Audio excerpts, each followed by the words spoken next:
artifacts you've uncovered prove that these ruins do belong to the lost civilization of Paralon. Lieutenant Ress, run scans of the twisted wreckage of that ancient anti-gravity building to the east. We still have no idea what caused this empire's collapse. Yes, Mr. Spock.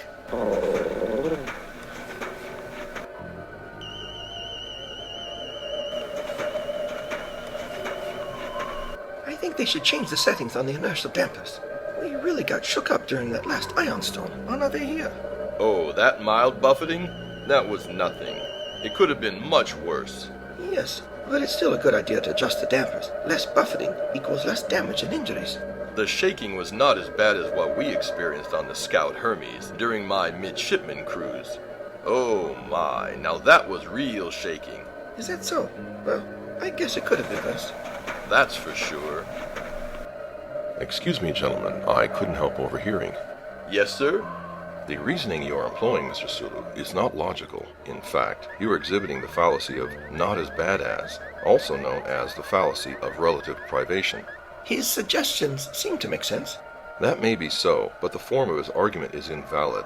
The tactic of not as bad as is an informal fallacy in which one dismisses an argument due to what are perceived to be more important problems.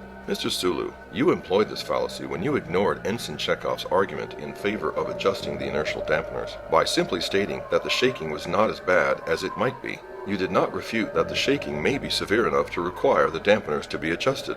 Thus, you committed a fallacy of relevance since you did not address his position at all. The problem with the fallacy of relative privation, or not as bad as, is that it ignores the opponent's argument, which may be valid, in favor of a viewpoint that, even if their position were valid, it is not worthy of discussing in light of how good the current situation is compared to some worst-case scenario. Thank you, Mr. Spock. Yes, I should rethink what I'm trying to say. That would be best.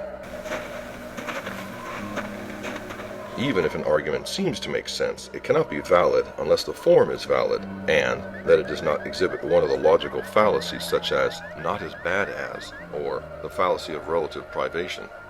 It's only logical.